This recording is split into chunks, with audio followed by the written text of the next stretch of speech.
Selamat siang kakak-kakak semua. Assalamualaikum warahmatullahi wabarakatuh. Waalaikumsalam warahmatullahi wabarakatuh. Terima kasih kakak telah bergabung kita di Tatap Maya ketiga ini dengan materi pembelajaran PJOK berpusat pada peserta didik ya kak ya. Sebelum kita mulai kegiatan hari ini, ketua boleh pimpin dulu, kita berdoa dulu kak.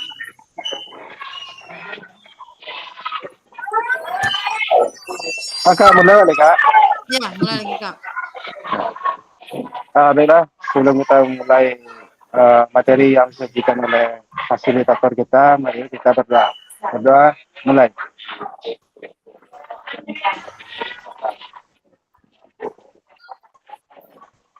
Sudah selesai. Terima kasih kakak ketua. Izin ya share screen ya kak ya.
Nah, kita masuk pembelajaran berikutnya, yaitu pembelajaran PJOK berpusat pada peserta didik ya kak ya. Di sini maksudnya itu kita akan belajar tentang bagaimana pembelajaran PJOK ini bisa kita fokuskan kepada peserta didik kita agar materi yang kita sampaikan bisa tersalurkan kepada peserta didik dan peserta didik dapat mempraktekkannya dalam kegiatan pembelajaran setiap harinya. Lanjut berikutnya.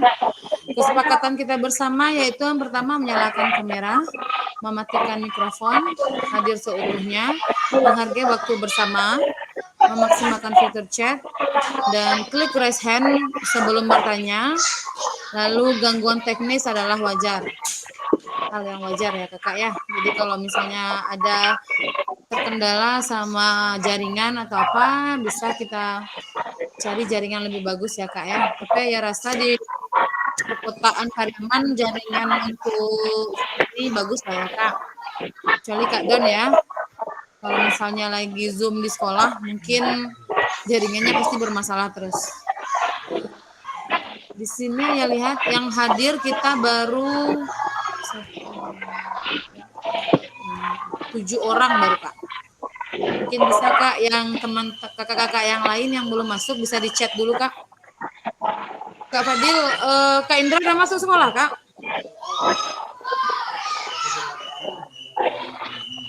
Kak Fadil, kemarin katanya Kak Indra istrinya sakit ya kak? Istrinya sakit kemarin, cuman sekarang sama barusan kita tahu bahwasanya dia kan dapat lulus PTG.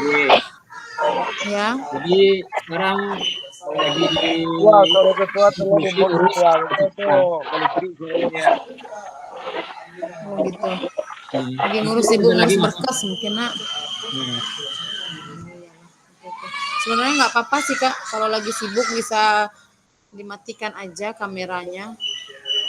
Cuma masuk aja sih yang penting, karena pas kita ayam record ini absennya ada nih kak. Bantu Kak Fadil WA aja Kak Indranya kak. Ya oke. Bisa untuk masuk Zoom-nya. Kasih ya kak ya. Ya. Kita lanjut ya kak.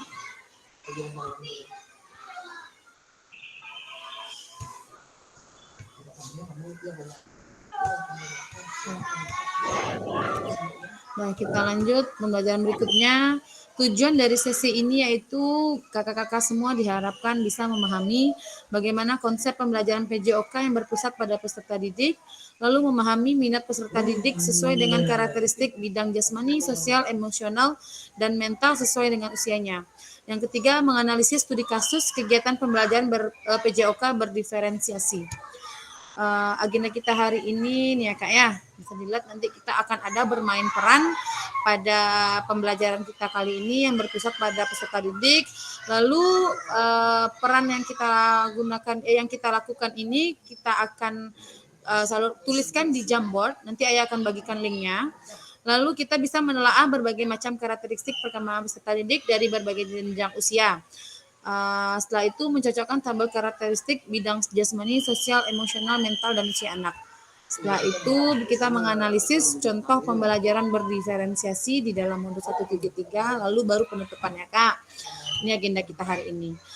Sekarang bagaimana praktik pembelajaran PJOK yang berpusat pada peserta didik itu? Apa yang menandakannya? Siapa kakak yang bisa jawab pertanyaan ini Kak? Bagaimana praktik pembelajaran PJOK yang berpusat pada peserta didik? Bagaimana kira-kira Kak? Praktik pembelajaran PJOK yang berpusat pada peserta didik. Mungkin Kak Marni bisa menjawab pertanyaannya dulu Kak sebelum kita masuk materi ini Kak. Alun paneh ya tunggu sentalunya cando Alun nange onde ya Allah yo. Atau ketua, boleh ketua. Bagaimana praktik pembelajaran PJOK yang berpusat pada peserta didik? Atau Elo, boleh Lo? Siapa yang bisa kakak-kakak semua yang jawab pertanyaan dari sini? Bagaimana praktik pembelajaran PJOK yang berpusat pada peserta didik? Apa yang menandakannya, Kak? Yang menandakannya. Ya, apa gitu, Kak, yang menandakannya? Apa kira-kira ya, Kak, ya?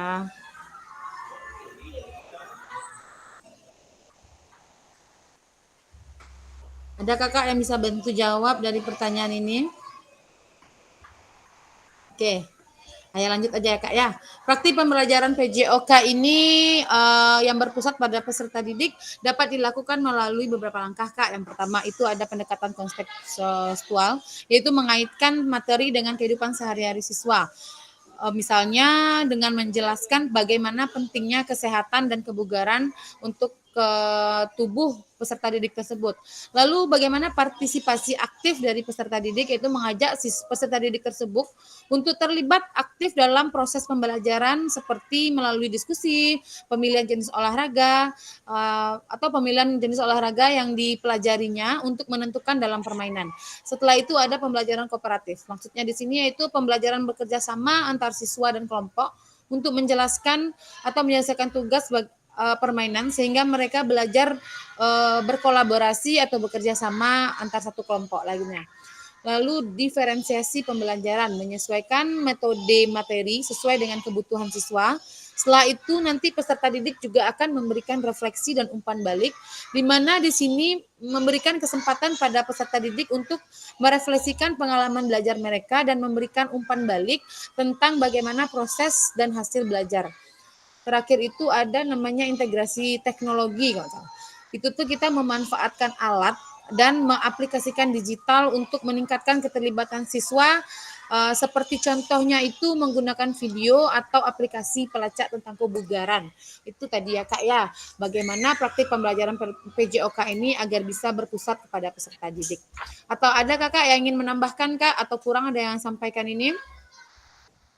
Tadi itu ada pendekatan kontekstual, terus berpartisipasi aktif, pembelajaran kooperatif, diferensiasi pembelajaran, refleksi dan umpan balik, lalu integrasi teknologi. Jadi refleksi umpan balik ini penting ya Kak ya, di sesudah pembelajaran kita harus meminta kepada peserta didik kita bagaimana merefleksikan pertama bagaimana cara belajar kita, bagaimana apakah ada yang kurang dari pembelajaran kita atau sebagainya. Ayo lanjut ya Kak, slide berikutnya. Sebelum menjawab pertanyaan, mari bayangkan sejenak beberapa hal yang mungkin terjadi di kelas kita. Apakah saat ini kita lebih banyak menggunakan fluid sebagai perintah gerak daripada suara guru saat pembelajaran? Atau apakah saat pembelajaran semua gerakan peserta didik harus sesuai dengan perintah atau komando guru? Kira-kira apa Kak? Apa sekarang ini yang terjadi pada proses pembelajaran kita? Apakah kita sering menggunakan fluid sebagai perintah gerak untuk peserta didik, atau kita selalu mengomandoi peserta didik kita untuk melakukan setiap gerakan yang kita lakukan? Siapa kakak yang bisa memberikan jawabannya Kak? Kira-kira apa gitu Kak? Ya, silakan Kak Marni. Baiklah, di sini untuk mencoba menjawab sedikit. Ya, Kalau setiap sekolah itu kan berbeda-beda. Kalau di sekolah Kak ya, ya Kak. komando apa namanya, bukan fluid ya, yang satu lagi komando Komando guru berbicaralah yang banyak untuk memerintahkan cara memberikan pengajarannya. Ya, benar Kak. Karena sedangkan dibicarakan saja agak lama anak ini menerimanya. Kalau dipluitkan saja dia cuma berhenti saja ya. Iya Kak. Ya itu mungkin ada teman ketua dan jadi orang tua juga kepala ketua tagan kepala tuh. Jadi seolah-olah gitu nak Kak, kalau anak-anak komandang fluid senyo pastinya berhenti mengapun kegiatannya pastinya berhenti nak Kak. Cuma kalau dengan cara wak memfluid dengan cara wak mengomandoi dengan muncung wak surang, hanya bisa lah paham maksud dari awak pembelajaran awak Kak. Contohnya kalau misalnya awak ingin memulai pembelajaran atau memberikan contoh permainan, si peserta didik ini pasti lebih paham apabila kita sebagai seorang guru mencontohkan bagaimana pembelajaran yang akan kita berikan. Ya, macam itu Kak Marni. Ya, sedikit lagi tambahan ya. Oke, siap. Kalau fluid itu ya biasanya ya kan, kalau fluid itu kalau materi materi aba-aba misalnya, pindah tempat itu 7 pos itu ya. Kalau ibu bunyikan fluid nanti kalian pindah ke pos yang berikutnya. Iya. Itu yang menggunakan fluid kita. Tapi sebelum fluid kita gunakan, otomatis kita komandokan aja dulu sebenarnya. Iya. Beko awak dari pos 1 kona di pos 2 beko push up nak yo. Dari pos 2 ke pos 3 beko nak lompat-lompat di tempat. Itu mesti dengan komando dulu. Baru setelah dengan komando, beko kalau kalian kepindah, beko ibu puluitan.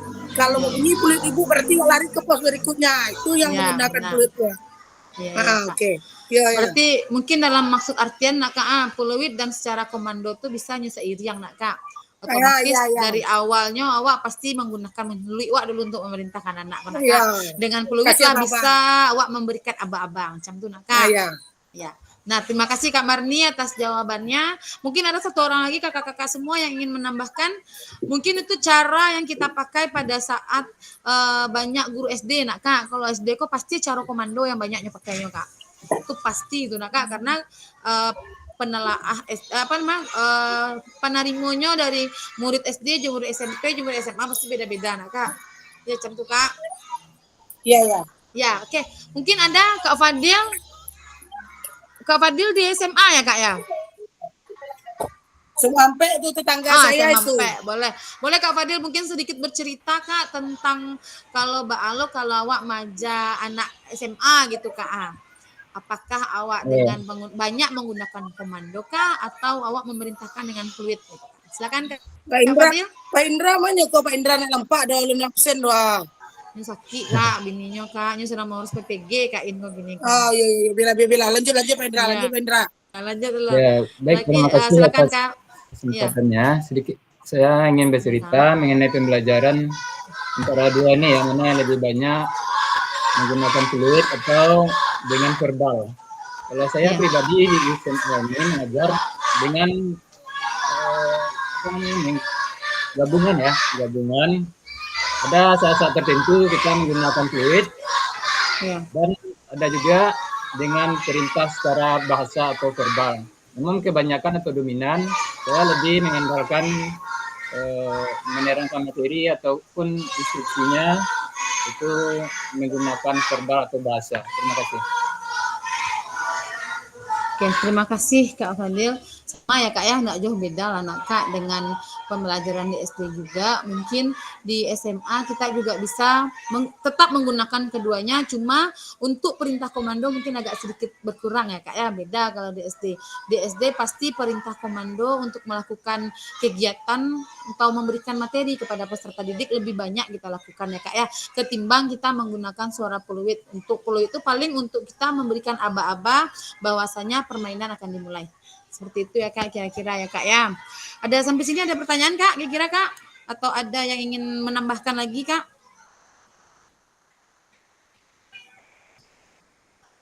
Cukup ya Kak ya. Nah, kita lanjut slide berikutnya.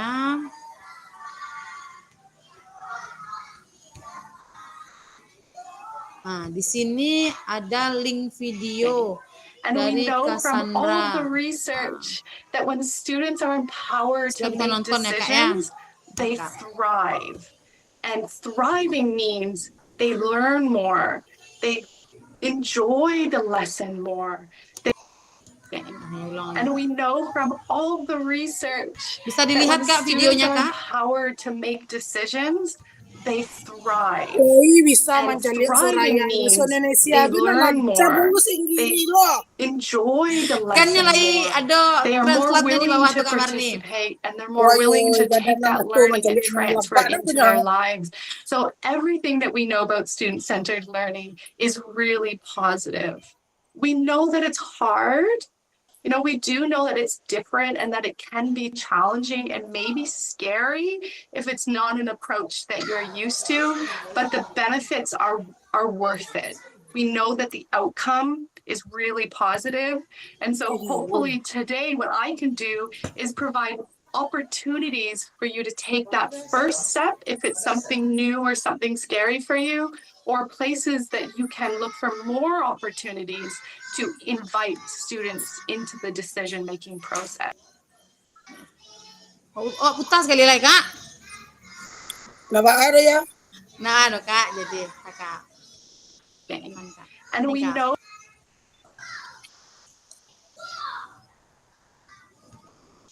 from all the research that when students are empowered to make decisions, they thrive. And thriving means they learn more, they enjoy the lesson more, they are more willing to participate, and they're more willing to take that learning and transfer it into their lives. So everything that we know about student-centered learning is really positive. We know that it's hard. You know, we do know that it's different and that it can be challenging and maybe scary if it's not an approach that you're used to, but the benefits are worth it. We know that the outcome is really positive. And so hopefully today what I can do is provide opportunities for you to take that first step if it's something new or something scary for you, or places that you can look for more opportunities to invite students into the decision-making process. Jadi kata si Cassandra nih Kak, bagaimana awak bisa memberikan pemahaman ke peserta didik dan mengikuti peserta didik itu untuk mengambil keputusan dalam pembelajaran Kak. Itu inti kecilnya nak Kak. Jadi dalam hal itu awak sebagai seorang guru bisa awak mengomandai anak-anak tuh, cuma awak juga harus bisa bertanggung jawab kepada peserta didik, memberikan tanggung jawab kepada peserta didik kalau peserta didik tersebut bisa mengambil keputusan dalam setiap pertandingan Kak. Jadi awak bukan menyarahan bule-bule kasih peserta didik kok untuk melakukan kegiatan pembelajaran, tapi setelah awak melaksanakan pembelajaran, awak telah menerangkan ke inyo, peserta didik tersebut bisa kita berikan rasa tanggung jawab kepada mereka bagaimana bisa mempraktekkan pembelajaran yang telah kita pelajari. Itu keceknya Kak, sedikit banyaknya. Nah lanjut ya Kak ya, slide berikutnya sebentar. Aktivitas 1, mari melakukan aktivitas role play berikutnya. Di sini Kak. Role play aktivitas pembelajaran. Yang pertama, capaian pembelajaran. Peserta didik memahami gerak fundamental. Lalu tujuan dari pembelajaran, peserta didik melakukan dan memahami gerak koordinasi dengan benar. Yang kedua, peserta didik mengetahui efek dan latihan yang dilakukan. Yang ketiga, peserta didik dapat menganalisis efek latihan yang diberikan melalui perubahan denyut nadi. Asesmennya melakukan self dan per asesmen efek latihan yang telah dilakukan. Yang kedua, melakukan analisis efek latihan yang diberikan melalui perubahan denyut nadi. Aktivitas pembelajaran itu latihan gerak koordinasi. Bisa Kakak dipahami dulu Kak, role play aktivitas pembelajaran ini Kak. Nanti kita akan ada praktek sedikit Kak. Praktek sedikit dalam menentukan denyut nadi. Pengukuran denyut nadi ya Kak ya.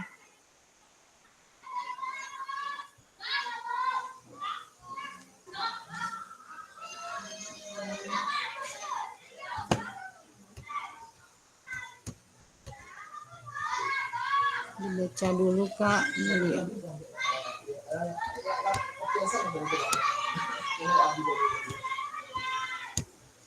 Nah, kita lanjut ke berikutnya. Di sini ada langkah-langkah aktivitas. Nanti saya akan membagi peserta secara berpasangan sesuai dengan nomor urut 1, 2, 3 dan seterusnya. Yang kedua, nanti Ayah akan menampilkan pilihan gerak yang akan kakak-kakak lakukan. Yang ketiga, setiap peserta atau kakak-kakak semua memilih nomor gerakan yang paling disukai. Yang keempat, sebelum mempraktikkan gerakan, dan hitung denyut nadi terlebih dahulu dalam waktu 10 detik. Denyut nadi per menit berarti ya Kak, dalam denyut per menit. Lalu catat pilihan gerakan denyut nadi di awal di spreadsheet. Nanti Ayah akan berikan spreadsheetnya Kak, link spreadsheetnya nanti Kakak catat di sana ya Kak ya. Yang keenam, lakukan gerakan yang dipilih secara bergantian dengan pasangan saat satu mempraktikkan, yang lain mengamati dan memastikan gerakan pasangannya benar sesuai contoh video. Yang ketujuh, peserta yang mempraktekkan kemudian menghitung denyut nadi akhir dan menuliskan di spreadsheet. Yang kedelapan, kemudian peserta melakukan secara bergantian seperti yang dilakukan peserta sebelumnya. Boleh Kakak dipahami dulu langkah-langkah aktivitas yang akan kita lakukan? Baru nanti Ayah masuk ke gerakan-gerakan yang akan kita lakukan nanti, Kak.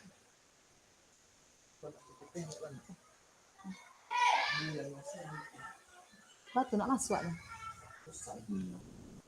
Silakan kakak-kakak dipahami dulu maksud dari kegiatan yang akan kita lakukan Mbak nanti. Nanti kita akan mengukur denyut nadi dulu selama 10 detik sebelum melakukan gerakan, lalu dikalikan dengan 6. Kak ya.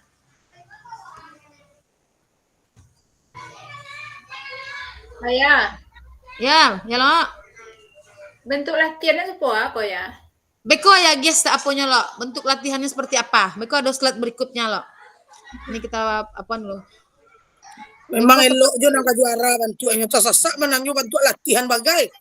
Dari ko jo selesai memahami do. Malu Marni. Sabar lo itu membagadang tulisan baru lo elok mau warna sasak biati jo mancan dia. Dia lagi jo elok jera satu lu. Kagage bana elok tunggu sabar lo.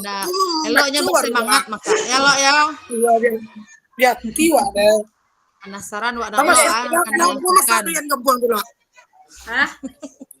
Ada Marni. Alabi lo. Elok capek bana api he. Marni telah ambil bertanya. Oh iya lo ya.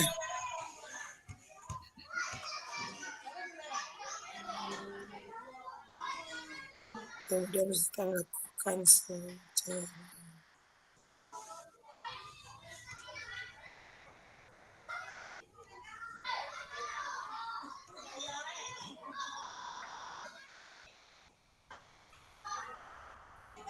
Udah Kak? Paham Kak awak maksud dari kegiatan awak nanti Kak yang akan kita lakukan Kak?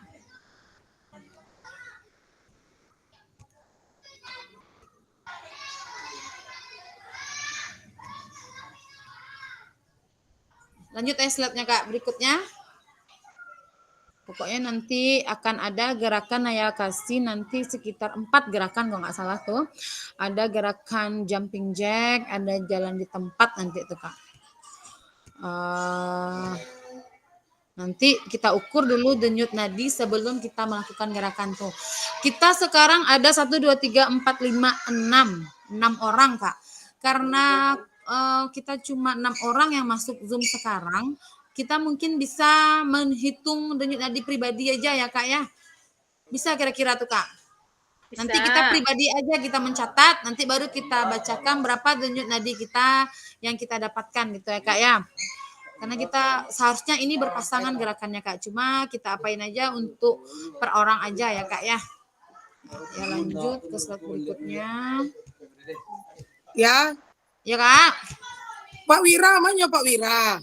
Tadi lah masuk Pak Wira aku maka akan luar lo nyoba lihat Kak. Suka keluar masuk Kak Wira aku. Yang ada tuh gini Kak Sud, Kak Marni, Kak Penny, Kak Mega, Kak Fadil, Kak Doni, sama Aziz. Oke. Lanjut ya Kak, slide berikutnya. Ini dia. Berikut ada tabel self dan peer assessment pembelajaran latihan gerakan koordinasi. Yang pertama itu ada nama, gerakan nomor berapa, terus denyut nadi awal, denyut nadi akhir, umpan balik mengenai gerakan yang dilakukan oleh pasangan. Nanti bisa kita memberikan umpan balik untuk diri kita sendiri aja sepertinya ya Kak ya, karena keterbatasan kita yang masuk cuma 6 orang. Oke, kita lanjut nih Kak. Pilih nomor gerakan yang paling Bapak Ibu sukai. Catat pilihan gerakan Bapak Ibu. Nanti yang pertama itu ada gerakan kombinasi membungkuk dan menekuk. Lalu ada jumping jack. Yang ketiga ada lari di tempat. Lalu ada gerakan silang tangan menyentuh kaki. Yang kelima ada loncat di tempat. Kak ya, ini nanti gerakannya ada 5 ternyata. Ada 5 gerakan yang akan kita lakukan nanti. Yang pertama itu ada gerakan kombinasi membungkuk dan menekuk. Yang kedua ada jumping jack. Yang ketiga lari di tempat. Lalu gerakan silang tangan menyentuh jari kaki. Dan yang kelima itu loncat di tempat. Nanti ini yang kita akan lakukan peragakan ya Kak. Lalu bukan ini dia. Ini contoh gambarnya Kak. Ya, bisa putar videonya.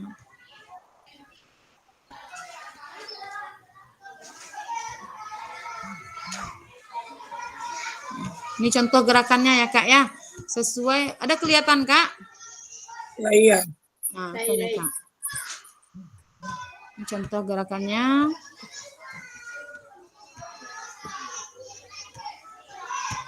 Bergerak nak Kak gambar yang Ayah kasih Kak? Lagi.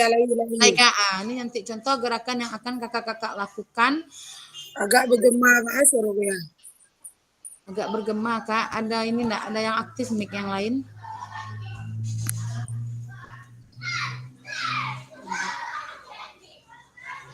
Ada gerakan yang pertama, ini ada gerakan yang kedua jumping jack, yang ketiga, yang keempat dan yang kelima itu ada loncat di tempat. Ya, kita tunggu dulu videonya 1 menit.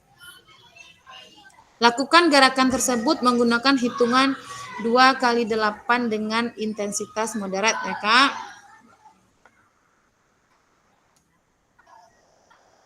Silakan Kak. Lihat dulu.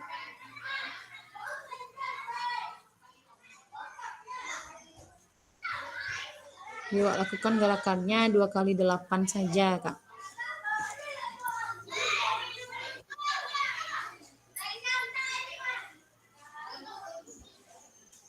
Kau pilih.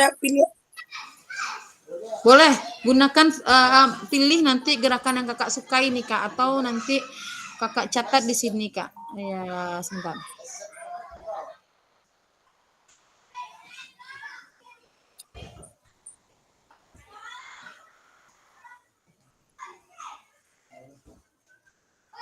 Dah, kita lanjut ya Kak ya. Slide berikutnya.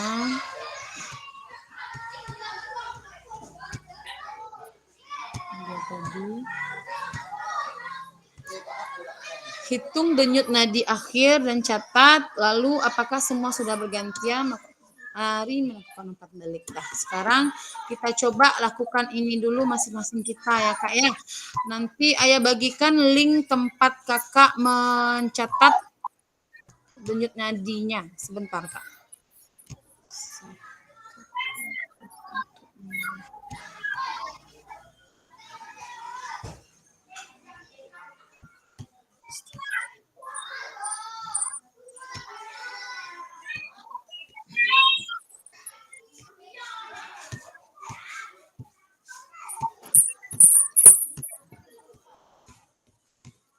Coba Kak lihat di kolom chatnya Kak, Ayah ada bagikan link. Nanti di link ini Kakak catat nanti hasil yang sudah Kakak apain Kak, yang sudah Kakak coba Kak. Bisa buka Kak linknya? Bisa dibuka dulu Kak linknya Kak.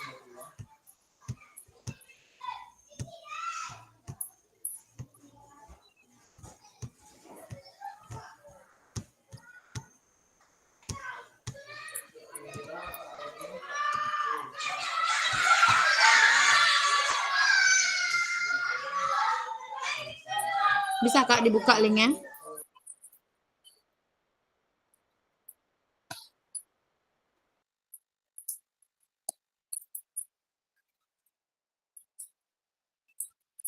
Ambo pakai HP. Nah, dalam paling ini.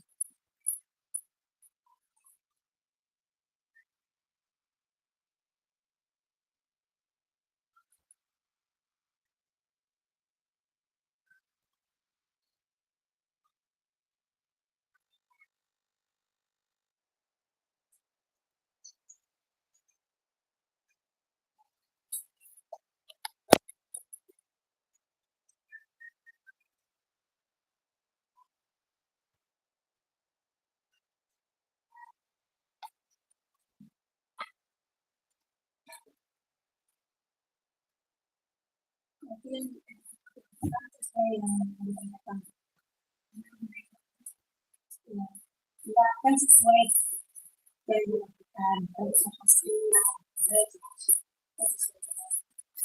itu yang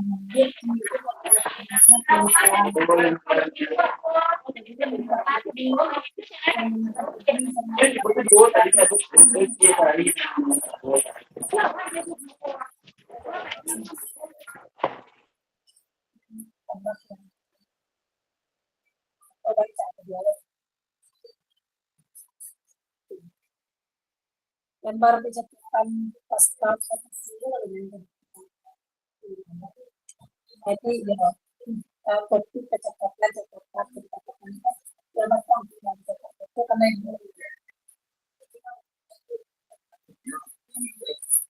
orang bu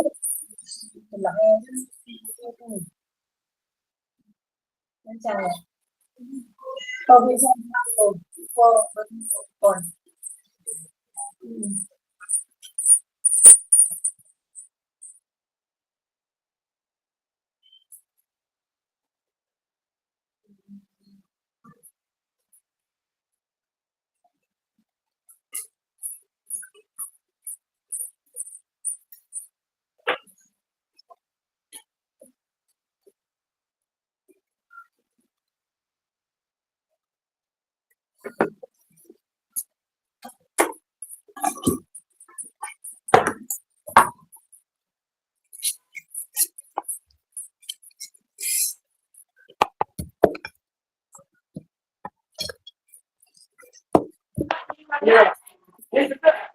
Soro ya, natangga soro.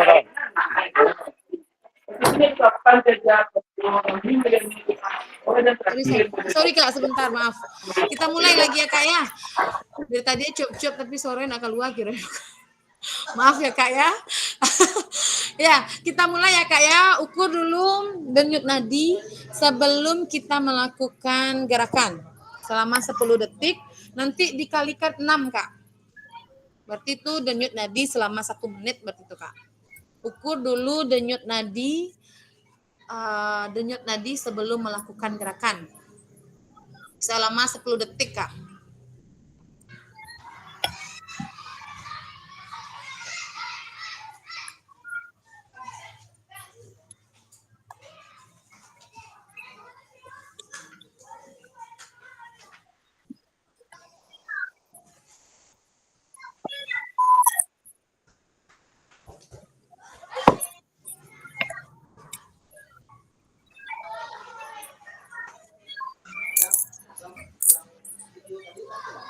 Iya. Sudah lo. Balo, mati mic lo.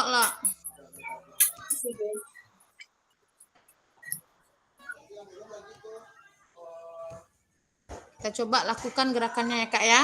Sudah ukur Kak, denyut nadi selama 10 detik dikalikan 6 Kak. Denyut nadi selama 10 detik dikalikan 6. Kita gunakan stopwatch ya Kak ya, atau stopwatch di handphone aja boleh Kak. Kita mulai ya Kak. Mulai ya Ketua. Sip. Sudah Kak, kita mulai ukur denyut nadi sebelum melakukan kegiatan. Silakan 10 detik Kak.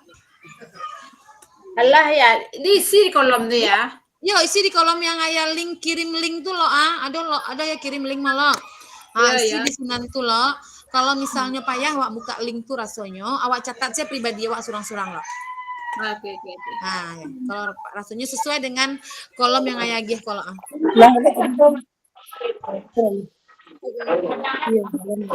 Nah, kita mulai. Ukur Kak, udah. Ukur 10 detik kali 6. Sudah lo. Nah, lalu lakukan Kak gerak Kak Ketua.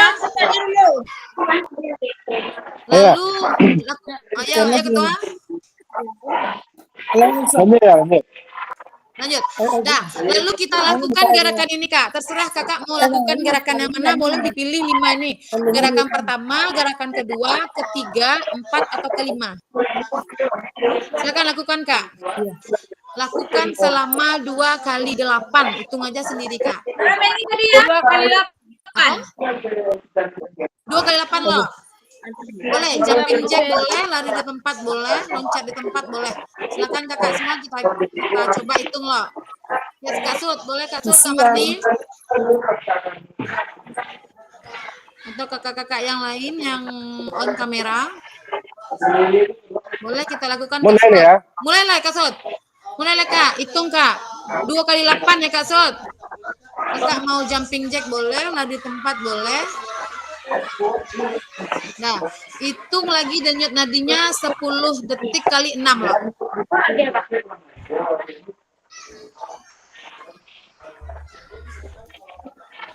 Dek, join Dek.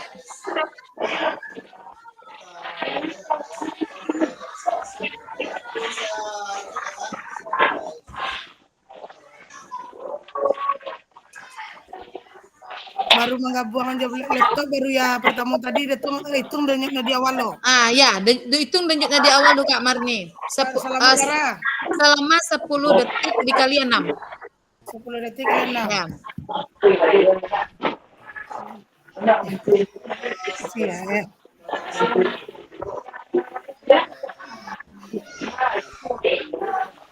Iya. Selama 10 detik dikali 6.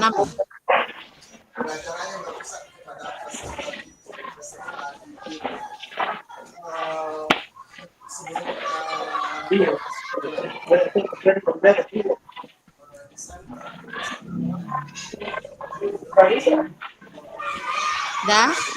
Sudah loh? Sudah Bang Fadil? Sudah dihitung ya Kak ya. Sebut denyut nadi Kak Marni.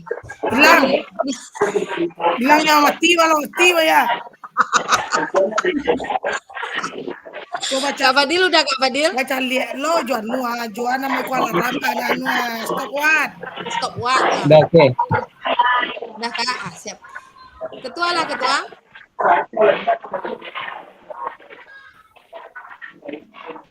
Halo ya. Halo lah Kak, cibola mau lonceng lu. 2 kali 8 ya. Ayo mau lonceng lo agak. Jumping jack Kak, jumping jack Kak yang gampang, atau loncat di tempat atau lari di tempat. Lari di tempat lah. Nah, lari di tempat 2 kali 8 ya Kak. Hitungannya 2 kali 8. Ya, 2 kali 8. 2, 3, 4, 5, 6. Para detik ko ya. 10 detik ya Marni. Nah, lalu plus. Mati. Nah, hitung lagi Kak. Kak Sud hitung lagi. Ya sudah tuh. Nah. Kali 8. Iya ya. Hitung Kak. Kali 6. Kalian 6 loh, ya. Hitung denyut nadi kakak yang setelah kakak lakukan gerakan tuh, kakak hitung di kalian 6 kak. Pasti dia lebih cepat denyut nadinya kak. Kak Marni, Lagi lakukan kemana? oleh Lagi Kak lari Marni. di tempat atau ketua apa di ketua tadi ketua? Lari di tempat deh ketua. Kuliah semua kok. Buli ya. Awak mau ikut yang jatih nak kak. Elok apa tadi dia elok. Hello ada Dari elok tadi lo. tempat Marni. Nah, Awak lari di silang tempat. dua, silang dua, 1, 2 gitu. Lari di tempat. Buli ya Kak Marni. Lari di tempat. Nah, lo. Yo, di tempat ya mudah.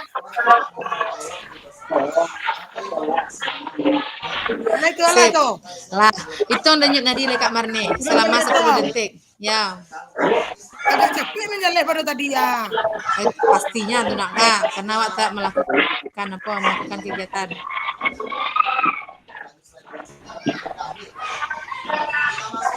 Berapa detik ya, berapa 10 detik? detik kak, kalian 6.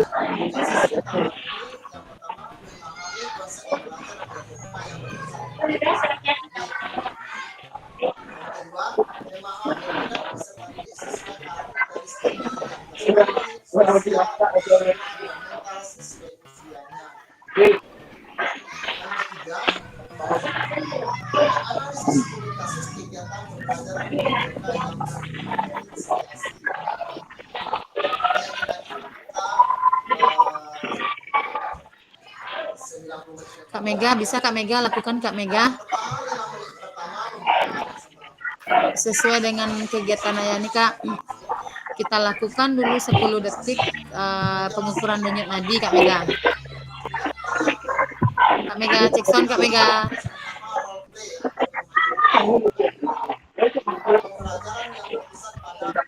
Tadi awal 7 kalian 6 berarti 2 ya.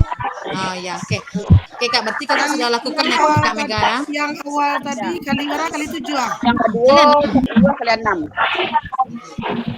Yang 6 awal Kak. kali berapa? Saudara? Kalian 6 Kak. Yang setelah melakukan Tetap kalian 6.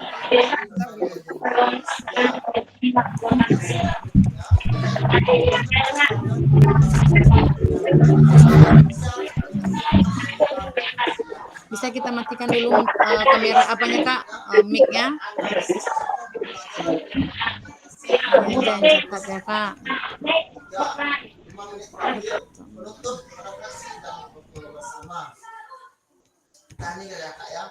Bagaimana praktek Udah selesai. Kak Marni, udah siap Kak Marni? berpusat pada peserta didik itu apa yang menang? Allah seraya. Lah Kak, coba Kak Marni sebutkan Kak Marni berapa denyut nadi Kak Marni di awal tadi Kak? Yang awal tadi ya, yang awal 8 kali 6 ya. Berapa tuh Kak? Sampai pula 8 ya. Sampai Setelah 8. melakukan Ya, 2 balik kali 6 ya. udah balik kalian 6 berarti 72 ya Kak ya. Iya, Sip. agak tinggi agak jauh tinggi anak sehat Agak. anak ya. Nah, ada Kak. Berarti dapat diketahui kalau Wak jarang olahraga anak Kak, walaupun Wak belum olahraga.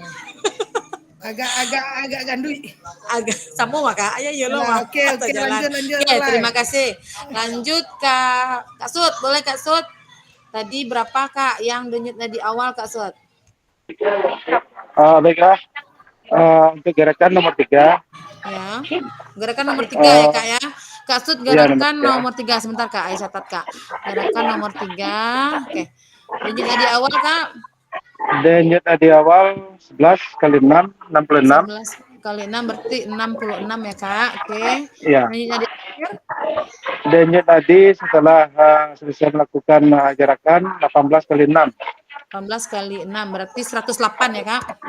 108. Ya benar. Oke, terima kasih Kak Sud. Agak tinggi peningkatannya nak Kak. Oke, lanjut kita ke siapa lagi ya? Kak Fadil, boleh Kak Fadil? Denyut nadi awal itu sebanyak 72. Gerakan berapa tadi Kak? Kak Fadil? Gerakannya jumping jack. Jumping jack nomor 2 berarti ya Kak ya? Ya. Ya. Berapa Kak yang awalnya Kak? Yang awal 72, Awal 72. Setelah itu Kak? 96. 96 Kak? Ya. 96. Oke, siap. Lanjut Kak Penny. Kak Penny boleh Kak? Gerakan berapa tadi Kak? Kak Penny. Kak Penny dia. Ya, gerakannya gerakan lari di tempat ya. Lari tempat nomor 3 berarti nak Kak? Iya. Ya, Dan juga boleh. di awal 14 kali 6. 14 kali 6 berarti 84. 84. 14 kali 6 ya lo, 84. Gerakan denyut nadi. Gerakan ya, denyut nadi apa? Yang Setelah kedua 19 kali 6 114. 114 berarti ya. Ya. Oke. Siap. Terima kasih Kak Elo. Kak Penny ya, atau Lo Penny boleh lah nak. Kak Mega boleh Kak Mega? Tadi gerakan nomor berapa Kak Mega lakukan Kak Mega? Keempat ya. Gerakan 4 Keempat, ya. sebentar Kak. Ayo catat ya Kak ya. Gerakan 4. Gerakan 4. Lalu berapa Kak denyut nadi awalnya tadi Kak? Yang 8 kali 6 sampai 8 ya. Sampai 8 ya Kak. Oke. Ya. 8. Gerakan sesudahnya Kak? 2 baleh kali 72 ya. 2 baleh kali 6 ya Kak. Dua baleh Kak? Ya. Oh ya, berarti 72. Oh sama aja Kak Marni itu. Gerakan ampe ya Kak ya. Ya. Nah, sip ya, save dulu ya, catat. Jadi rata-rata awak melakukan peningkatan setelah melakukan kegiatan ini ya Kak ya. Oke, baik. Ya catat dulu Kak.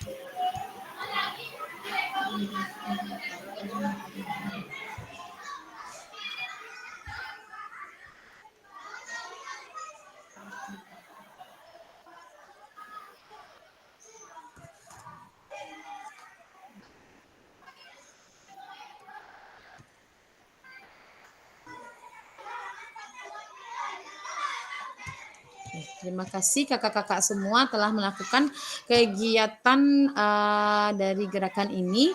Jadi mengapa denyut nadi kita bisa meningkat saat melakukan aktivitas?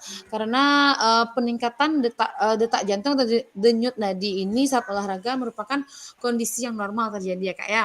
Kalau misalnya pada saat awak melakukan gerakan pertama, gerakan sebelum melakukan dan sesudah melakukan justru denyut nadi awak menurun berarti ada kesalahan dalam badan awak nak Kak. Lalu hal ini merupakan respon alami dari tubuh kita untuk menyediakan cukup oksigen dengan cara meningkatkan aliran darah dan meningkatkan saluran pernafasan. Penyebab denyut nadi ini meningkat yaitu pasokan darah yang terbebas dari otot ke jantung. Lalu akibat setelah itu kalau misalnya ada seseorang yang setelah melakukan gerakan dia tidak meningkat denyut nadinya, berarti yang pertama kesalahannya itu mungkin salah ngetes denyut nadi masing-masing ya Kak ya. Yang kedua mungkin ada faktor lain yang mengakibatkan denyut nadinya tidak bertambah, dan terus ketika berolahraga itu jantung akan berdetak lebih cepat dari biasanya dan akan semakin meningkat seiring dengan bertambahnya intensitas olahraga. Namun sangat penting untuk kita menjaga bagaimana detak jantung kita saat olahraga guna menghindari beberapa gangguan pada saat kita olahraga, yaitu contohnya seperti gangguan pernafasan ya Kak. Kita lanjut slide berikutnya.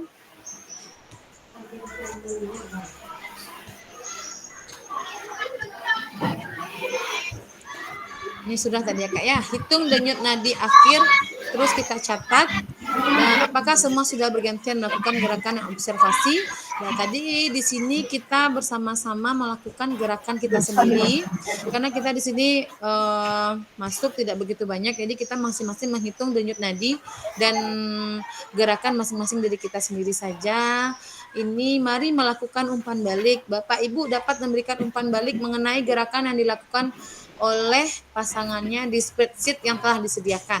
Tadi Ayah sudah memberikan link Zoom spreadsheet-nya, link spreadsheet-nya, cuma mungkin keterbatasan cara kakak tatap maya hari ini mengakibatkan kakak susah masuk ke spreadsheet ya kak ya. Dan cuma tadi saya sudah catat di spreadsheet masing-masing kakak tentang berapa detak jantung yang kakak lakukan setelah kakak melakukan kegiatan 1, 2, 3, 4 atau 5 tadi. Lalu Ya, bagaimana? Ya kak, ya kak. arancak tak tu ya masalah tugas nak langsung nyewek, ndak bisa nyewek do langsung ya catat tu. Jadi kan langsung selesai tugas tu. Arancak itu ya. Mak kata gitu ah. Iya. Iya Kak, Cak udah itu Mas. Arancak kata tu. Jadi artinya mana ya tugas tu nak menumpuk we do. Iya. Yo kak, kalau tugas yang sedang Zoom kok kak bisa ya bantu kak. Tapi kalau tugas awak di LMS masing-masing awak itu payah ya menolong kak. Tuh buka lo cie LMS kakak-kakak dulu, yo kan? Mari kak Marni itu. Kalau yang tugas kok insya Allah ayah akan bantu kak. Cuma Arancak tugasnya langsung tak aku ya arancak ini ya. ya cuma tugas tuh ada di LMS cie deh kak mah. Tapi kok awak selesai tugas yang di LMS itu deh kak, awak aja waktu sehari kak. Nah mau geng nggak jualan juga. Contoh Ketua le mau berkumpul atau tanggal baru kecil Soraya. awal Iya. bulan lah. Awal bulan lah. Kalau tanggal-tanggal baru kok Soraya servis memuaskan. Pandai banget Kak Warni tuh. Nah, kita lanjut ya Kak ya ke slide berikutnya. Cuma tugasku kayaknya Elok Penny sama Kak Mega sama Kak Fadil rata-rata 80% lah siap tuh mah. Elok Penny sama Kak Mega nanti kalau ada yang tertinggal lah ya kasih catatannya ya Kak ya. Lo Bu Ancu lo. Harus tadi buat UN Marni. Iya, ini buka LMS. Buka ini. Kalau orang aja mengarang indahnya Marni. Itu saya lebih sial lah tuh ya. Penting lah Baisi. Iya. Karena salah ada ya. Ini tugas tuh batu sadonya Kak lo. Yang penting nggak ngarajuan lo. Tuh penting kamu benar. Enak lo. Ya. Ada model Marni. Allahu Akbar. Nah, kita lanjut Kak. Nomor 2, adakah efek yang Bapak Ibu rasakan dari latihan yang dilakukan? Apa kira-kira Kak efek yang sudah awak lakukan dari kegiatan Kakak? Aduh ya. Nanjale kini ko ya, pikir nanjale kini ko jantung terus pada bentaknya agak kencang ko ya. Tuh yang pertama tuh ya. Iya. Kalau orang agak-agak memaleh bergerak candu ambu ko ya, miko malam kaki agak panik senek ko ya. Ayo. Nah, itu efek sampingnya itu. Maka tiga Iya tua. betul. Iya Kak. Pandu keluar ke kanan. Bagus ketua aja yang paling ganteng dalam punya nabi. Iya, itu ya. Gedenya. Nah, mamanya on kameranya. Alhamdulillah aja lah Dak, Kak. Mama lebih Nah, kok efek tersebut mengindikasi apa? Itu Cik Marni tadi efek tersebut mengindikasi nanti kalau awak dan malam-malam bergerak mau awak kok malam ya kok banyak-banyak kaki nak Kak. Itu indikasi ya nak Kak. Iya. Simpel saja jawabannya Kak. Memang itu tuh. Lalu menurut Bapak Ibu, apa yang mempengaruhi denyut nadi Bapak Ibu sebelum dan setelah latihan? Apa kira-kira Kak yang mempengaruhi denyut nadi kita sebelum dan setelah melakukan latihan? Boleh dijawab Lop ini. Sesuai aktivitas fisik awak lah ya. Ya. Kalau kita sering bergerak tuh denyut nadi itu nak terkaji bagaimana itu loh. Ya. Itu Iya. Ya. Iya itu loh. Kalau coba nawak manggari ndak kata kaji juga melakukan aktifan. Cuma model-model Indo kau jujur saya agak jarang melakukan itu nak lo. Agak jarang bergerak olahraga namun olahraga. Badek lo tuh. Ya. Kalau indak semekot mereka badan gini lo. Kira awak dalam rumahnya yang muka belakang. Iya. Gerakan yang banyak lo rumah enak lo. Ya benar sekali ya Bapak Ibu ya. Jadi itulah. Elo nasa mulu je Marni itu nyala pangin ni tentu pengadang hantu dia tu. Betul ada Marni. Walaupun lapangan gak gedang tuh ada di muka nak kamar nih. Halo Pak Wira, ayo Pak Wira tuh muncul-muncul. Enggak, kok Kak David kok. Pak David kok. Nah, awak lanjut slide berikutnya. Terima kasih sudah melakukan role play. Mari kita analisis bersama proses pembelajarannya. Nah, bekal awak masuk ke link Jamboard ya Kak. Nih, mari refleksikan bersama melalui pengalaman aktivitas role play tersebut. Menurut Bapak Ibu, apakah aktivitas yang dilakukan cukup menggambarkan pembelajaran PJOK yang berpusat pada peserta didik? Kenapa? Apakah apakah ada masukan untuk perbaikan pembelajaran? Saya berikan link Jamboardnya ya Bapak Ibu. Coba kakak buka nanti Kak. Sebentar. Peri Bayo suara Kak. Iya, menggelegar suara. Santai ya Kak. Izin santai Kak. Peri di mana kelasnya tuh? Peri Kan kelas Peri. Eka. Feri kelas Eka. Feri konyo kelas Eka maka. Nado Feri itu mbiyen tugas Eka do Kak Marni. Yo cek, agak cek seka, le tahu Marni, diedit aja nyo cek. Nado tuh dah. Kalau Indah dan Banti, dia tahu Peri dan Banti, dia lari Banti lagi. Asah lo ya. Nado, yang nyonya kiriman tugas tuh maka tuh nyedit selai gitu lah. Tuh maksudnya tuh. Pilih bulan Nado, udah rajin dah Peri membuat Kak.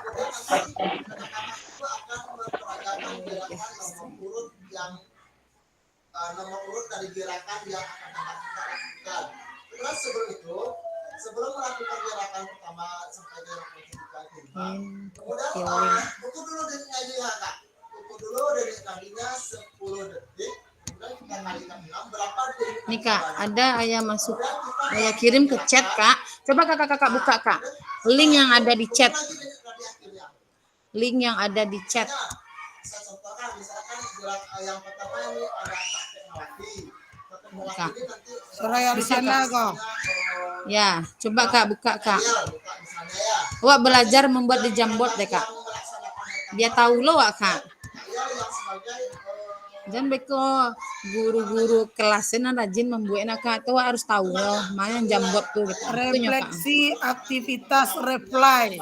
Nah, tuh menurut Bapak Ibu, apakah aktivitas yang dilakukan cukup menggambarkan pembelajaran yang berpusat pada peserta didik? Kenapa? Kenapa? Bu itu Kak Marni. Ada di sudut kiri tuh sticky note namanya, bentuk buku gitu, bentuk karetnya, gambarnya Kak. Udah nampak Kak? Kiri. Ya, sudut kiri. Ada namanya sticky note Kak. Ada tanda pensil, penghapus. Tuh ada gambar apa namanya panah sama gambar bentuk kareteh gitu sudut kiri. Nampak lo? Tuh lo? Enggak, nanti ada ya. Tuh di samping kiri lo. Sticky note namanya lo. Di samping kiri ada lingkaran tuh. Duri kateh sih gambarnya. Ada lingkaran. Coba geseran lo. Geser ya. Nggak bisa dong lo. Kamu pakai kerembuk ya, enak dulu Soraya. Bisa kok ya kiriman contoh fotonya deh. Kayak gitu nak tampilannya. Pak Cibolo beraja membuat di Sikoko Kak. Sebentar. Yang kedua jalan gitu. Yang kedua Kayak gitu nak tampilannya Kak. Kayak yang ayah kirim di WA. Mana ya nampak nanti di WA. Di WA. Coba di WA Kak, ayah kirim fotonya. Nggak ada ya. Nggak ada ya. Nggak kayak gitu. Nggak ada keluar. Nggak ada dong lo. Kok enggak tuh ya? Yang mana ya, yang mana? Sekarang dulu. Yang kuning kok lah ya do ya, yang kuning kok, yang mana tunjuk ya? Yang bawahnya ada tulisan pen mah. Kirim di foto. Ya, nak doro. Kayak kok. Kayak kok nak tampilannya. Mau foto no jaga gambar aku le. Nah, jadi coba lah fotoan.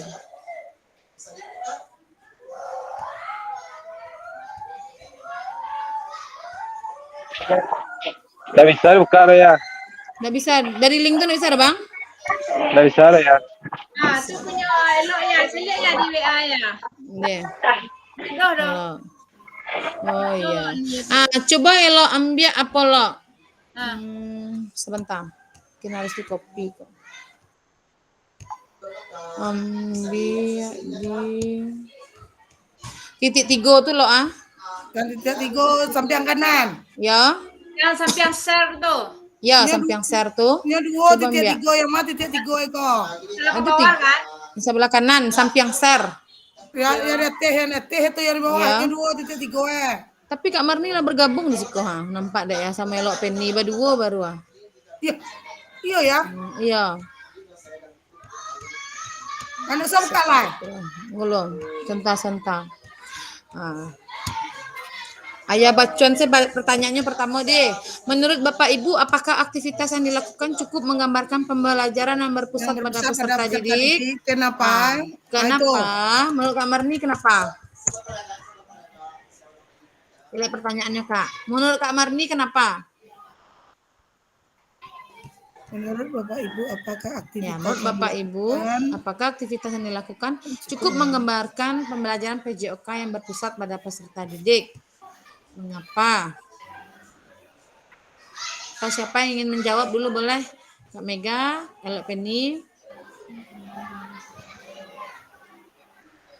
2 orang aja cukup lah jawab Kak. Kak Mega boleh. Aktivitas yang awak lakukan tadi Kak, gerakan yang awak lakukan tadi itu apakah sudah berpusat pada peserta didik? Gitu? Belum ya.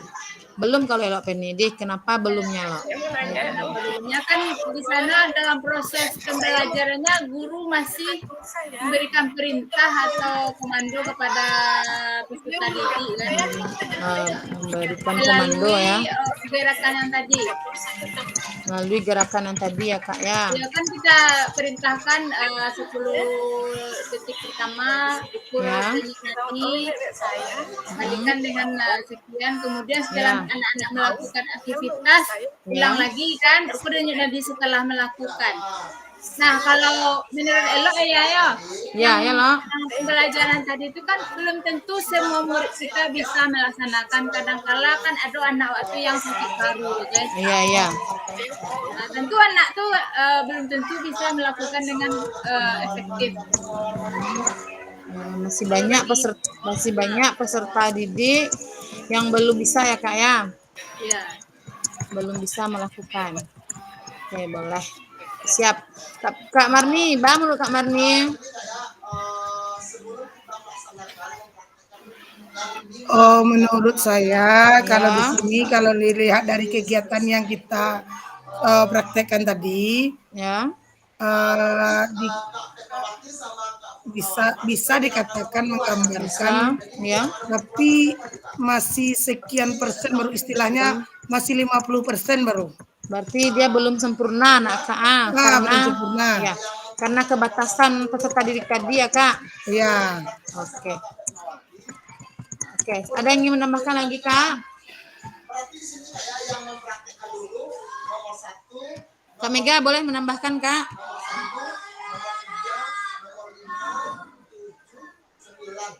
Yang Fadil, ya Kak Fadil, silakan Kak. Menurut saya itu sudah menggambarkan berpusat pada peserta didik, hanya saja tidak 100%. Karena dia menggambarkan sudah berpusat pada peserta didik karena sudah ada pilihan ya. Ada beberapa pilihan. Jadi kalau seandainya satu saja gerakan yang kita instruksikan, sehingga anak tidak bisa memilih, itu artinya tidak terjadi pembelajaran berpusat peserta didik. Karena setiap gerakan itu belum tentu anak bisa melakukan semuanya. Jadi di kelas kita ada yang berkebutuhan khusus misalnya.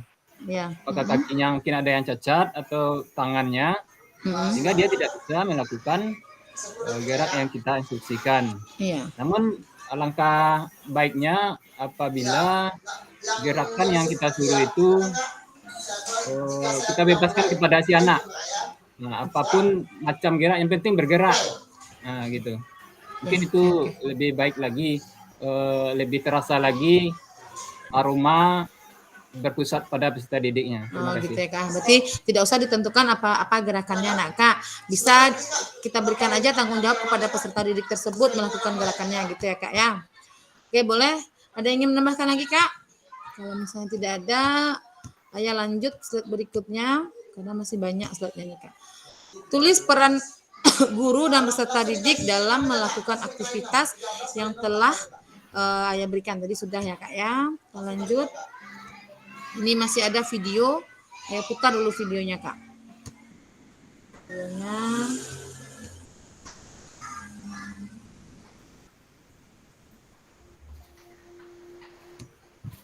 Nah, silakan Kak lihat dulu videonya.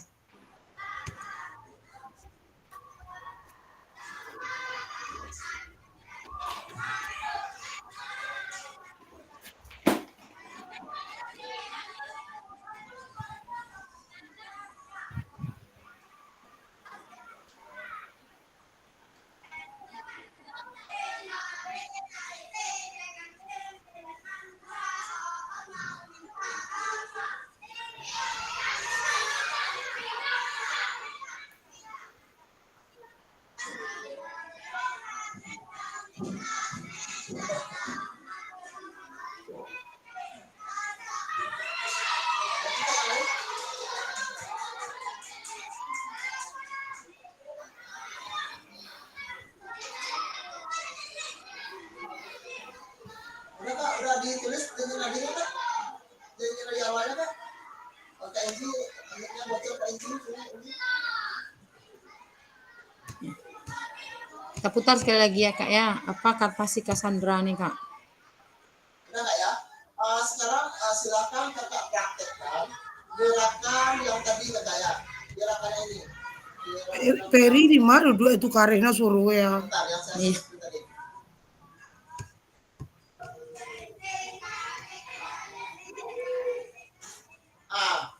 Nih gerakannya. Kelihatan gerakannya Kak?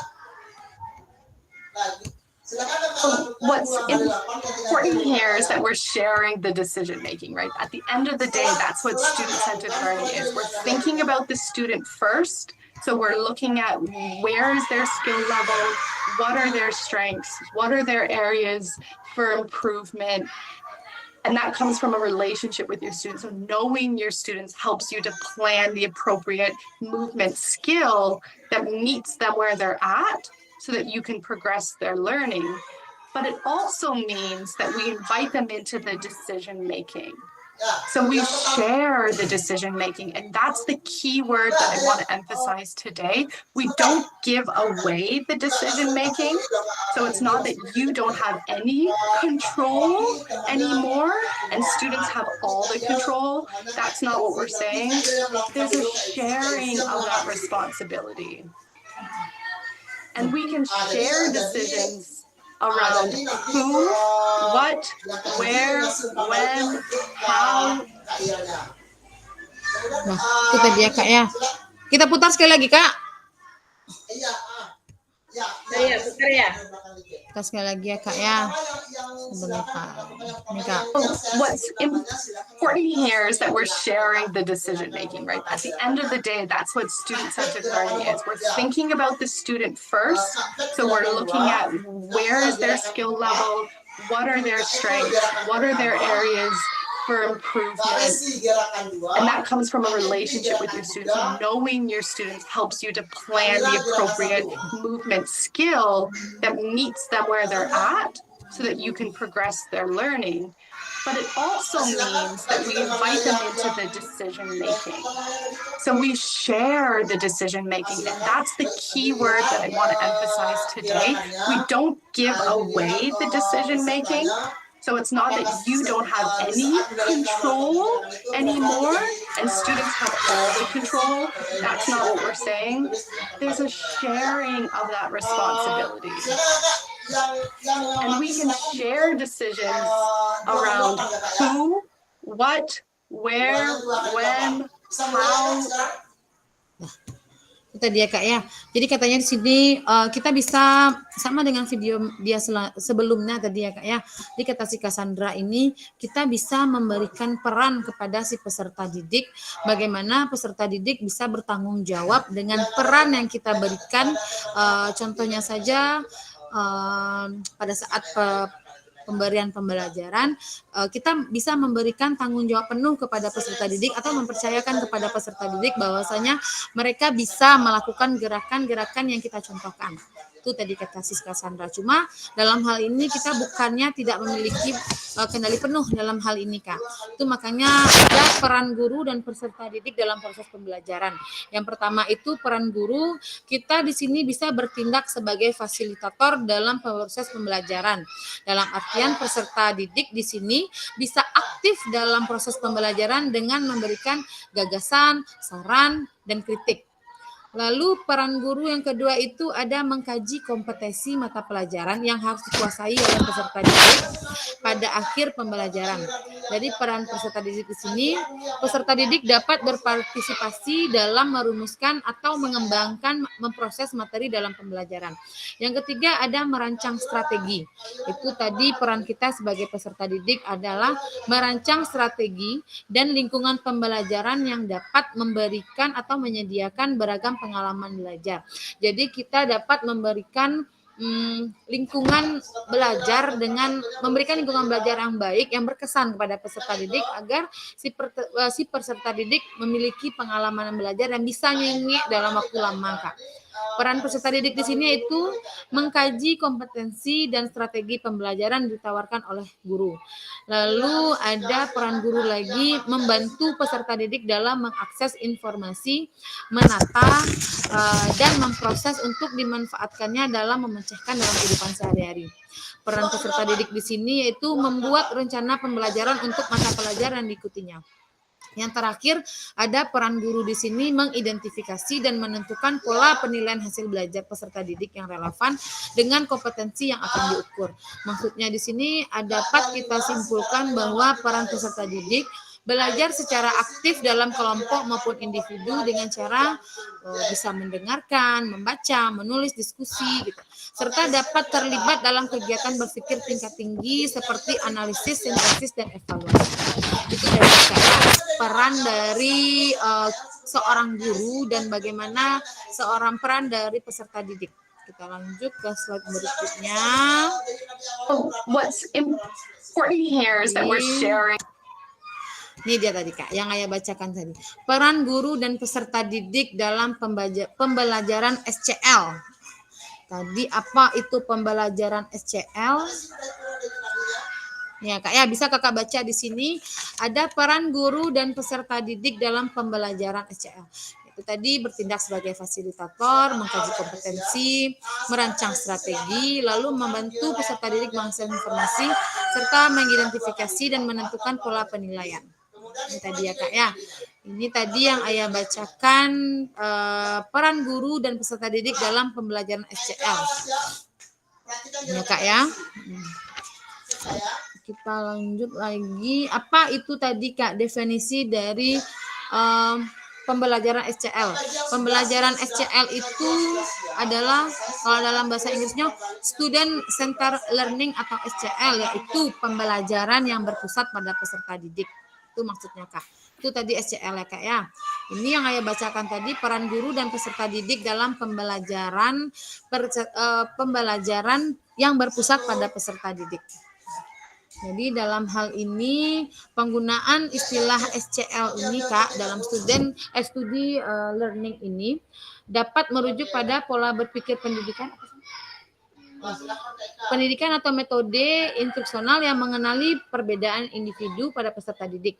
Dalam pengertian, pembelajaran yang berpusat pada peserta didik menekankan bagaimana minat, kemampuan, dan gaya belajar dari peserta didik tersebut. Itu ya, Kak, ya. Jadi student learning center learning ini merupakan suatu model atau metode pendekatan kita sebagai seorang guru dalam menempatkan peserta didik sebagai pusat dari proses pembelajaran mengajar.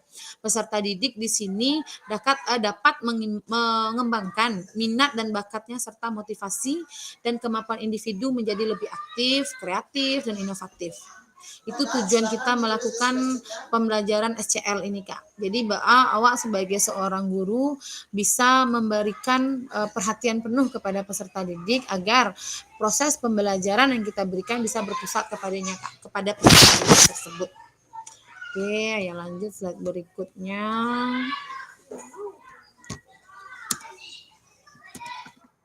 Ya, Kak, ya. Nah, dalam SCL, guru akan berperan sebagai fasilitator dalam proses belajar. Dalam hal ini yaitu peserta didik akan dilatih untuk memiliki tanggung jawab atas kegiatan belajarnya dengan panduan guru sebagai fasilitator agar materi kegiatan dan pengukuran pembelajaran masih dalam koridor capaian pembelajaran yang diharapkan. Dalam hal ini, guru dapat mendorong perkembangan peserta didik karena guru bukan satu-satunya sumber belajar. Lanjut, jenis-jenis pembelajaran Student Center Learning atau SCL yang pernah Bapak Ibu praktekkan dalam pembelajaran. Yang pertama nih Kak, ada small group discussion.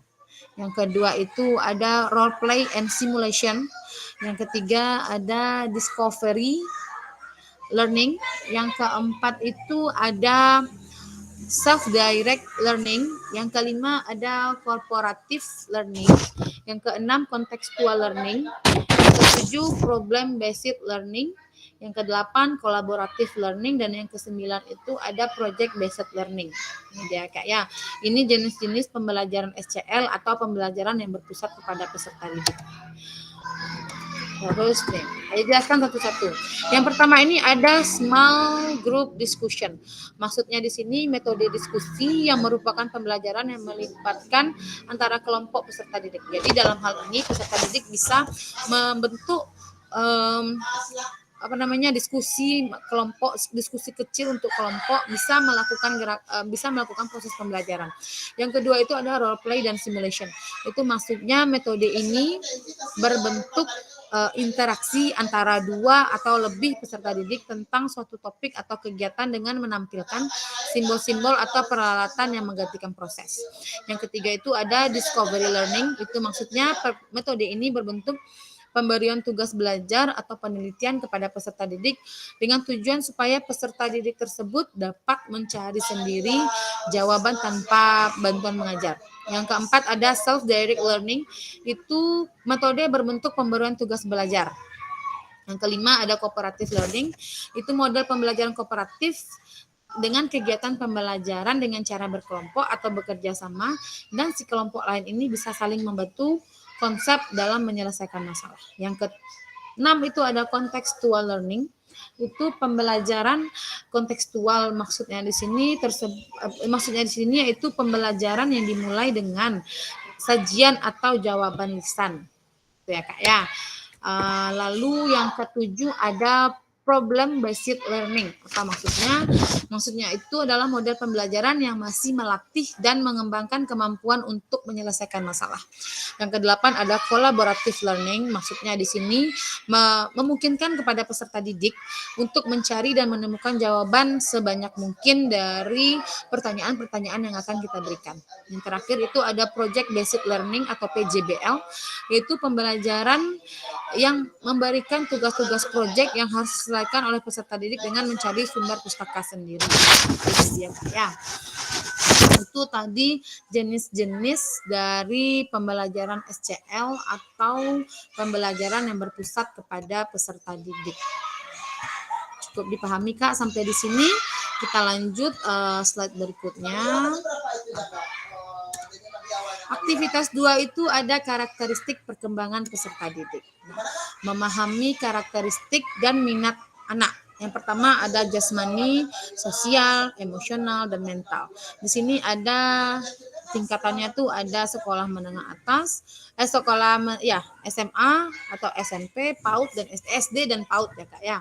Ini dia bagaimana kita memahami karakteristik dan minat peserta didik. Lanjut. Cocokkan karakteristik berikut, manakah bidang dan usia yang sesuai? Coba Kakak bisa baca di sini ada karakteristik masing-masing peserta didik ya Kak. Bisa Kakak dilihat Kak?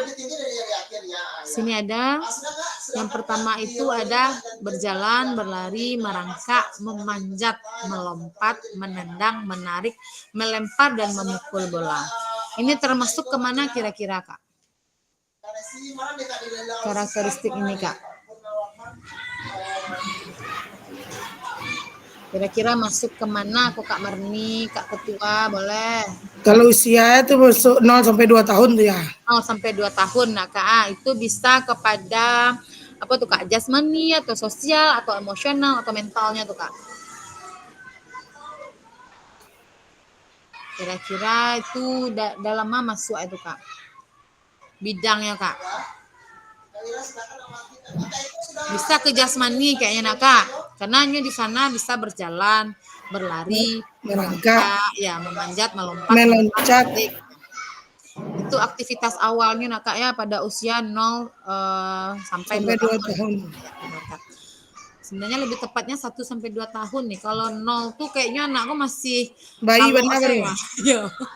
Umur 1 tahun ya baru bisa berjalan, nah Kak. Yang kedua di sini ada anak-anak pada usia ini mulai mengembangkan rasa diri mereka sendiri dan belajar untuk memahami perasaan orang lain. Sosial. Iya, bisa emosional, bisa sosial ya Kak ya. Jadinya bisa di sini memahami perasaan orang lain Kak. Bisa emosionalnya diambil di situ Kak. Dan ini mungkin bisa mulai belajar untuk bergaul dengan teman sebaya. Itu masuk ke kategori 3 sampai 4 tahun. Lalu di sini ada usia ada yang ketiga itu mereka mulai mengalami emosi yang lebih intens seperti kemarahan, kesedihan, kecemburuan. Mereka juga mungkin mulai mengalami tekanan teman sebaya dan tantangan sosial lainnya yang dapat mempengaruhi emosi mereka. Ini bisa dikatakan kepada sosial emosional juga bisa ya Kak ya. Itu diperkenalkan nanti pada saat mereka kategori umur 5 sampai 6 tahun atau 6 sampai 12 tahun. Mereka mulai merasakan tantangan apa yang dilakukan dengan merasakan kemarahan, kesedihan, kecemburuan. Ini yang terakhir ada anak-anak mulai belajar untuk memahami dan mengelola emosi mereka serta untuk bernegosiasi dan menyelesaikan konflik. Itu rata-rata kita dapat di umur 12 sampai 18 tahun. Bagaimana mereka bisa mengelola emosi, mental, dan bagaimana mereka bisa mengelola status sosial yang sudah dilakukan pada kehidupannya sehari-hari. Itu ya Kak ya. Kita lanjut slide berikutnya. Silakan Kakak, sedikit. Nah, ini ada karakteristik bidang dan usia yang sesuai. Ini ada lagi. Kita lanjut. Kak, tanda panahnya Kak. Sama arah dari karakteristik badan ini usia dan yang sesuai ya Kak. Ini ada jasmani, kolom 1, 2, 3, 4-nya. Kolom 1 ke jasmani, kolom 2 ke sosial, kolom 3 ke emosional, kolom 4-nya ke mental. Mari diskusi. Mari kita berdiskusi. Apa pentingnya guru mengetahui karakteristik peserta didik dan bagaimana cara mengakomodasi berbagai karakteristik dan minat peserta didik dalam pembelajaran? Apa kira-kira ya? Kak David boleh Kak? Dari tadi belum open mic Kak. Maaf ya Kak ya. Kakak baru bergabung mungkin bisa Kak dengan pengetahuan luas aja kita Kak. Bagaimana pentingnya seorang guru mengetahui karakteristik peserta didik? Bagaimana pentingnya Kak? Kira-kira Kak David atau kakak-kakak yang lain boleh? Bagaimana pentingnya kita sebagai seorang sebagai seorang guru, penting kita mengetahui karakteristik peserta didik. Boleh Kak Fadil, boleh Kak Penny, boleh. Untuk kakak yang lain silakan lihat dulu umpan baliknya. Sementara untuk menunggu itu. Siapa yang ingin menambahkan Kak? Kita berdiskusi Kak. Apa pentingnya seorang guru mengetahui karakteristik peserta didik? Lo, boleh lo, jawab lo. Ya. Pentingnya guru mengetahui karakteristik peserta didik ya. Nah, seorang guru pentingnya mengetahui karakter seorang peserta didik adalah akan memberikan dampak positif terhadap proses pembelajaran dan peserta didik. Itu untuk mengoptimalisasikan pencapaian tujuan pembelajaran. Ya. Udah gila. Ya. Ada yang ingin menambahkan lagi Kak? Ya terima kasih ya Lo ya. Kak Fadil boleh ada yang ingin tambahkan Kak Fadil? Yang untuk nomor 1 ini Nah, ya.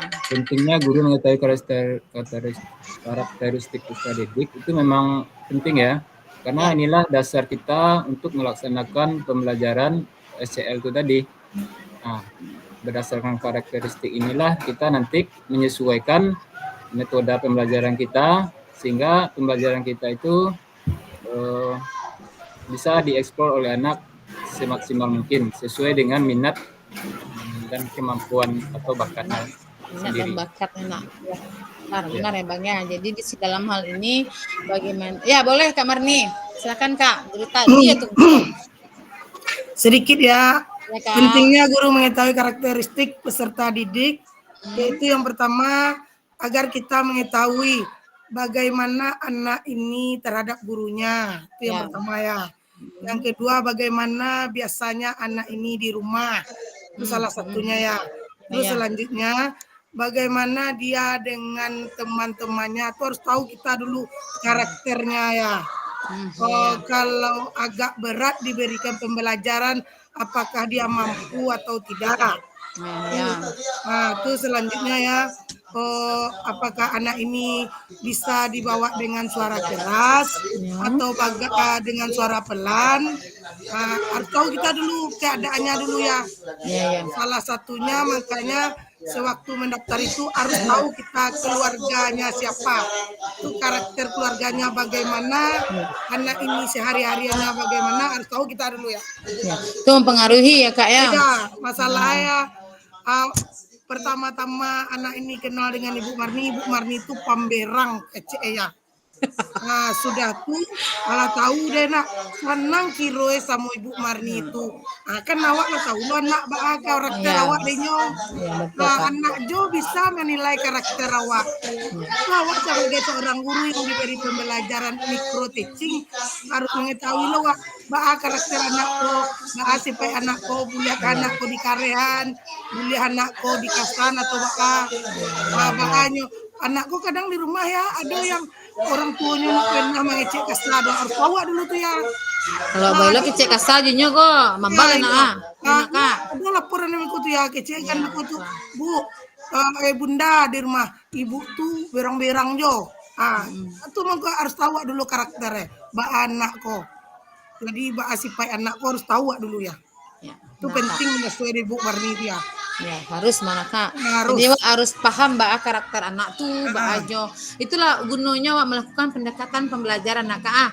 Dengan kita memahami karakteristik peserta didik tersebut, kita tuh dapat menyesuaikan metode-metode pengajaran yang lebih efektif untuk si anak dan gaya belajar bawaan kasih anak tersebut Kak. Terus lalu kita bisa meningkatkan keterlibatan awak dengan mengetahui minat dan kemampuan si peserta didik.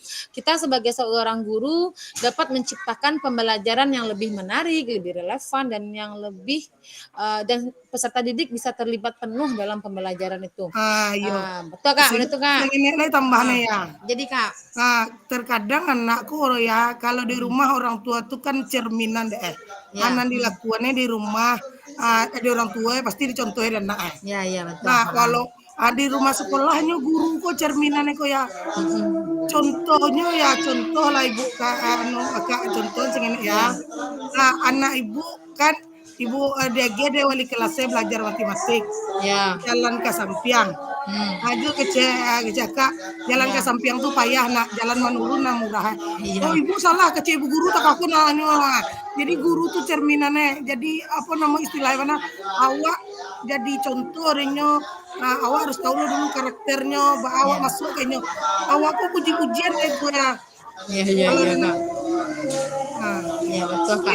Itu makanya awak paham nak Kak, Sinan tuh bisa awak mendukung perkembangan sosial dan emosionalnya dengan mengetahui karakteristik peserta didik awak awak dapat membantu inyo dalam perilaku sosial dan mengontrol emosinya nak Kak.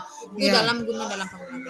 Bagus ya Kak ya. Terima kasih Kak Marni telah berbagi. Terima kasih kakak-kakak semua. Kita lanjut slide berikutnya karena keterbatasan waktu kayaknya nih Kak. Ikut lagi kok Kak.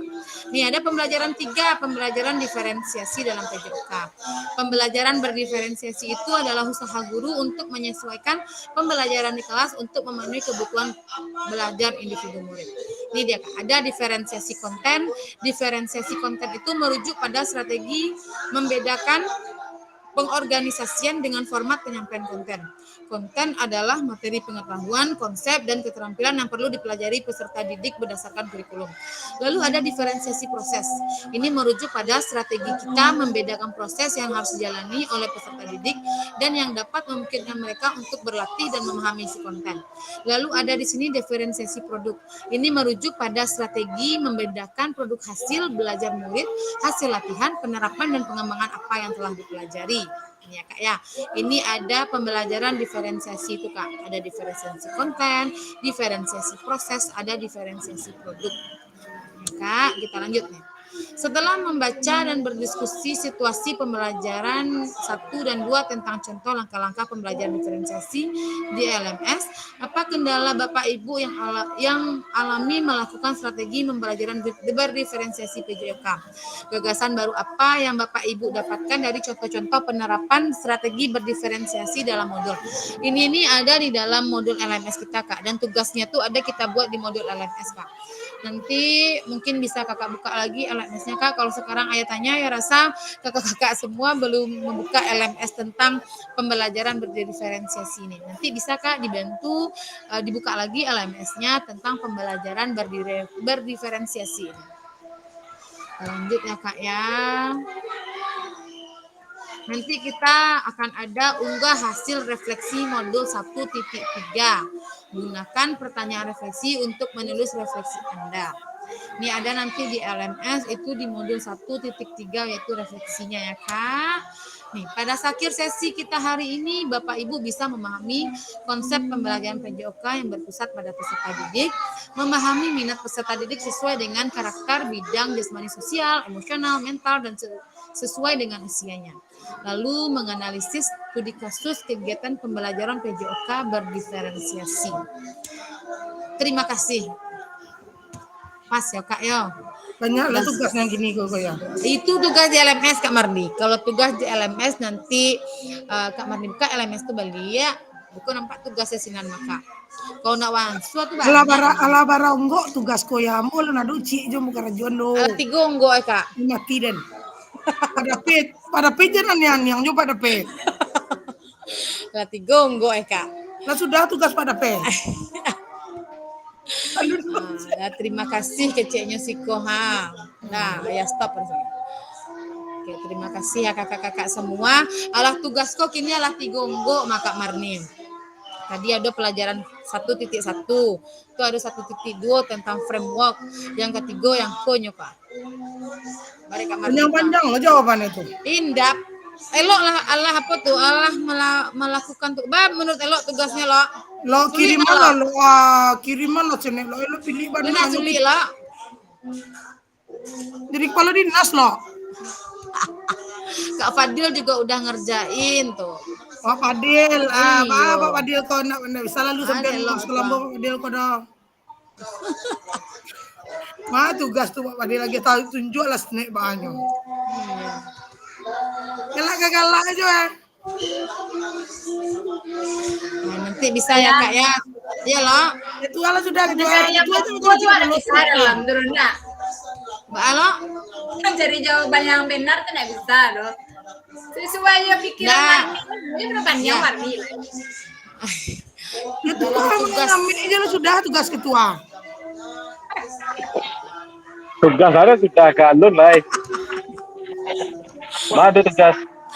Enggak maksudnya itu kalau ketua edit dalam mambo cie. Anda dah latihan tugas deh. Lah, ya. Dong cek Gila, salah ya, nanti orang ngerti ya. kalau untuk tugas tuh gampang lah tuh Kak. Bisa lah aku ajar ikut tuh Kak. Tugasnya tuh cuma hasil pemikiran awak seorang Kak. Ya Kak ya, nanti awak kerajaan awal bulan nih Kak. Ya Kak, sebelum awak tatap muka awak kerajaan nanti Kak. Pokoknya sebelum tatap muka awak lah clear tugas kok Kak. Ayo Kak Kumpul, Marni. Iya, ya ketua gimana ketua? kumpul banyak-banyak tugas dulu Kak, baru gue. Sekali memborong wana. Ayo mama. Ah ya, saya potong kan. Sistem kebut semalam tuh nak Kak ketua. Iya. Ya. Kak, tadi ada pesan dari admin awak. Kak Marni alun masih link nih Kak Marni, link ukuran baju. Isi dah Kak link ukuran baju Kak tuh pakai HP Kak. Aduh linknya kiriman dari admin tuh mah. Isi tuh Kak. Nah, Kak ya, tuh pesan admin tadi Kak Marni cek, Kak Doni tadi cek. Wah, nampak nangkring-kring itu kedua ya. Nah, Kak Doni cek. Ketua lah ketua. Ketua lah. Allah, Ketua Allah, nomor Kak. 1 tang. Iya, nomor 1. Nah, oke. Foto Wak dulu Kak. Sebelum akhir sesi kita foto dulu. Mulai Kak ya. Nah, boleh Kak. Kencong tuh Kak, kencong. Nah, Allah dua. Lagi 1, 2. Iya. Nah, alhamdulillah terakhir kita sekarang ya Kakak. Udah berakhir sekarang. Besok kita ada Zoom 1 JP aja Kak 45 menit. Sebenarnya Zoom aku di hari Sabtu, cuma karena keterbatasan dan lain halnya, saya majukan di hari Jumat. Mbak Kak boleh setuju Kak tuh dari Jumat saya kerajaan Zoom kayak. Mana ya? Cuma Jadi sip. Misalnya Kak, jam 10 saya Kak kayak jam tadi. Jam 10-nya cuma 45 menit ya, enggak lama kok, enggak kurang sejam. Kak ya. ya. Terima kasih kakak-kakak semua. Boleh Kak Ketua hamdalah dulu Kak sebelum berakhir. Silakan Kak Ketua. Lanjut Kak Marni, silakan. Alamin, pembelajaran hari sekarang selesai. Lanjut Kak Marni. Lanjut, Kak. Lanjut Kak Marni. Allah ketua. Nah. Lanjut Kak Marni. Itu cuma kan Kak alhamdulillah. Marni aja lah. Kecek Kak Ketua lo lah nyewakilkan deh Kak Marni. Silakan Kak Marni. Kita tutup pembelajaran hari ini. Baiklah teman-teman semua, teman-teman Maya. Untuk pembelajaran hari sekarang kita tutup, kita baca Alhamdulillah bersama-sama. Alhamdulillahirrahmanirrahim. Amin. Nah, terima kasih kakak-kakak semua. Besok ya Kak jam 10. Terima kasih. Assalamualaikum. Assalamualaikum warahmatullahi wabarakatuh.